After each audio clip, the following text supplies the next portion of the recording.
Happy Monday, everyone. I have a beautiful news story for you. And this one comes from author Gary Richmond from his book, A View from the Zoo. And it's a wonderful analogy about how life prepares us to not only survive, but to thrive through the tough lessons, through our lessons of struggled in difficult times.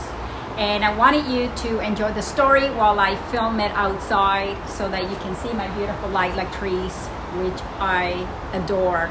And unfortunately, they only bloom for such a short time. I hope you enjoy the story. In the book, Richmond talks about how bringing a giraffe into the world is a tall order, pun intended. A baby giraffe falls 10 feet from its mother's womb and usually lands on her back. Within seconds, it rolls over and tucks her legs under her body. From this position, it views the world for the very first time and shakes off the last remaining of the birthing fluid from her eyes and ears. Then, the mother giraffe rudely introduces her offsprings to the reality of life. The mother giraffe lowers her head long enough to take a quick look. Then she positions herself directly over her baby. She waits for about a minute, and then she does the most unthinkable thing. She swings her long, pendulous leg outward and kicks her baby so that it is sent sprawling head over heels.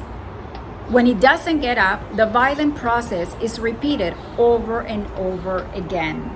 The struggle to rise is momentous. As the baby giraffe grows tired, the mother kicks her again to stimulate her efforts. Finally, the baby stands up for the first time on his wobbly legs. Then the mother giraffe does the most remarkable thing. She kicks the baby giraffe off her feet again. Why? She wants it to remember how it got up. In the wild, baby giraffes must be able to get up as quickly as possible to stay with the herd where there is safety. Lions, hyenas, leopards, and wild hunting dogs enjoy young giraffes, and they will get to it if the mother didn't teach the baby giraffe how to quickly get up and run. I just love that story because we are the equivalent of that baby giraffe.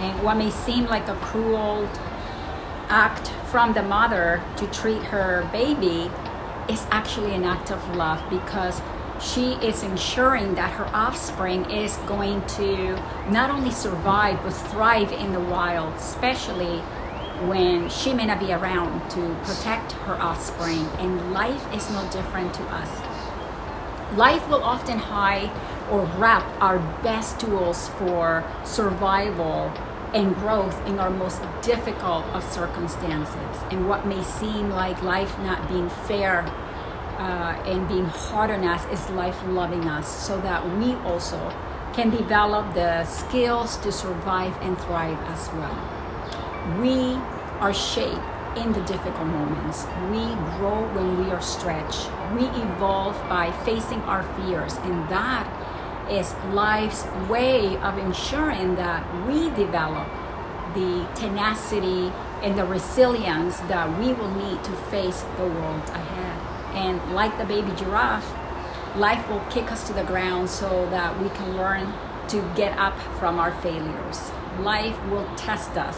And just when we think we got it all figured out, right, she will kick us again on the ground, and that is to see if we remember what it takes to get up on our feet again.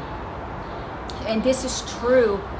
This, for me, is the true measurement of success. It's not how much money we have accumulated. It's about the warrior in us, and how often can life kick us to the ground, and how many times are we going to get up without giving up, right? So on a personal note, all of my successes have come from failures. They have come from life kicking me to the ground. And in that moment, I was upset. I didn't understand why life was so mean to me, or why so many things were happening to me. And now, in retrospect, I see that it was really life loving me and preparing me for the life she had planned for me. You see, the universe knows every challenge that we are going to face. She knows all the obstacles that we're going to encounter, all the hills that we need to climb. And if we don't learn the lessons, right, how are we supposed to survive, right? So she is doing that so that we develop what it takes to succeed. And being thrown to the ground is part of life, is part of the lesson, so that we can fight against our failures and our difficulties. And given that today is Monday, the first day of the week, let that be your theme. Every day this week, when you are confronted by the kicks that life sends your way, when you find yourself on the ground one more time, remember the baby giraffe, whose first lesson was to fall 10 feet to the ground, and change the way you look at those painful and difficult moments, and think that it is just one more lesson happening for you, so that you can develop your tenacity, so you can become stronger and more astute to outrun the lions, the hyenas, the leopards, and the wild hunting dogs of life. The people that often accomplish the most in life are those who have spent the most time being kicked in the head. They were knocked down, and every time they were on the ground, they got up. And they are not strangers to failure, right? But that's what we need to do, right? If we are on the ground, we can't give up, right? We have to be like the baby giraffe and keep trying to learn and realize that it is on the ground that that baby giraffe learns to strengthen her legs that will later power her to run and to survive. And it's outside the nest while falling that an eagle discovers its wings, and it's in the heat that a diamond gets shaped. It's in the difficult times where you and I learn the most about our courage. I hope that you have enjoyed the story and that this message has reached you. Remember to subscribe to my YouTube channel, share this video with as many people as possible, and help me grow. And I will see you next Monday with another powerful story. In the meantime, stay safe, stay grateful, and remember, when we get knocked down with disappointment and difficulties, it is just life, our mother giraffe, right? Making sure that we still remember how to get up and walk towards our dreams. I'll see you next Monday with much gratitude.